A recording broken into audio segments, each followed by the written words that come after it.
All right. Well, we are here. We are here. Okay, let's restart that. Hi, Hello. I'm David Clayson. I'm not. This is Jordan Brownberger.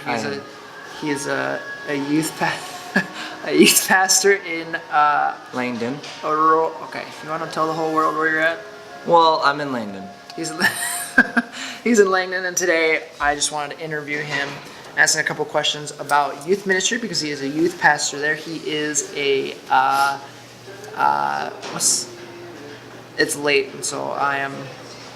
So it's actually tonight you're interviewing me, not today. Yeah, tonight. But my question is not my question. Bivocational is the word I was looking for. He's bivocational. He works at the school, and he is also the youth pastor at the church there. I have some questions here. I'm on my phone because that's where the questions are at. That we're gonna ask him about his ministry. There it is. Okay. So the first question, and we want to make sure we're looking right here. So right there. Of course. That's where they are looking at us. Right. So the first question is, if you could go back and let your college self know something about youth pastoring, what would it be? How's it going? I would say that it's tougher than they make it out to be. They don't necessarily inform anyone of, the kind of struggles you will come across, or it's not always butterflies and rainbows. And they don't expound on the seasons of ministry, and I think I would have told myself, hey, there's going to be seasons, great seasons and crappy seasons and okay seasons, and it's not about getting too high in one and too low in another, but it's just about recognizing the season you're in and living in it and just doing what you need to do. Yeah. Anyways, we're in a hotel lobby, so there's a lot of noise around us. I am going to turn down our brightness if I can. And there's also state basketball. State Class A. Basketball here. And so I think there's a bunch of people going right by right now. That's why it's so loud. Anyways, thank you for that first answer. Second answer. Carson played a lot, if you didn't hear that. What's something someone not in youth ministry would not know about it? Well, probably, I don't want to be redundant and talk about the seasons. I already said the seasons.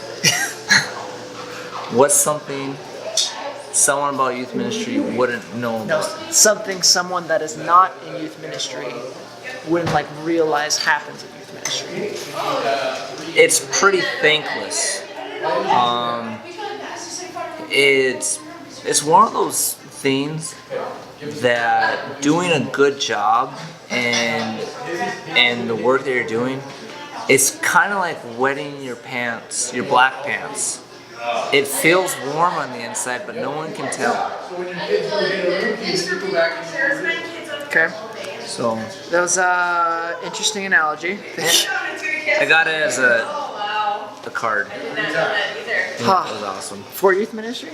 Well, it's just one of those jobs. There's other jobs out there that you're not really appreciated for what you're doing, and so doing a good job, you don't get the affirmation really required to keep going, to press on. It's Yeah. you kind of have to Find that yourself. find it yourself Or from and find it from the Lord. our pastors. Yeah. Yeah. That's good. So what's your favorite part of youth ministry? That's the last question for you. Seeing lives change, seeing someone that comes in and they leave better. They just have a desire for Jesus, and just helping people and helping them in their spiritual lives, which pours over into every other life. Yeah. That's a huge reward to see lives changed. Yeah. Yeah, that's good. And that's, I think, one of the hard parts, like you were saying, is it's kind of a thankless job, but also finding your own motivation. Because a lot of times, as a youth pastor, you might plant the seed a lot of time, but you might not harvest it. Yeah, you might water it, but you don't always see the harvest. Yeah, and that can be a little discouraging as well, especially if you hear later on, like after your students have graduated, that they get in trouble or they go to prison for doing something dumb or something like that. But yeah, thank you for those. Do you have any final words or suggestions for someone who is looking at youth ministry? I'm going to scoot this to you so we can focus on you. Well, thank you. Yeah. Last words. Is that what I'm doing? Anything you want to say?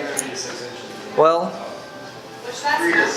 the analogy, the parable of the sower that Jesus tells in the Gospels, that is one of the most accurate portrayals of ministry. The gospel we share on any given night or Sunday, that's the seed we scatter, and the reality is some of it falls on great soil, most doesn't. Some it looks like it's good, but something happens and then it falls away. Some just plain out it falls on the rocks where there is no soil. And if you look at that parable, it doesn't say the sower, which is the pastor, he didn't select where it went. He just scattered. He scattered it everywhere, and some of it fell on different spots. And we don't make it grow. We aren't responsible for their spiritual soil. We're responsible for scattering the seed. And the encouragement is to scatter the seed and be faithful in scattering the seed and entrust the rest to the Lord of the harvest. That's good. Well, thank you both for this interview. I want to, at this time, show them your outfits. Here, he got this outfit on a missions trip to Spain. He has the red pants from Spain, the Spanish sweater, and the best part, Wait for it. ensemble. You can kind of see the little Wait for it. out right there. Whoop. Is the shirts of probably the best superhero there is, the Flash. That's my opinion. It's because you're a runner, Yes, and he's a runner. Yes, and then make sure to keep you in frame because you're in frame there for a second.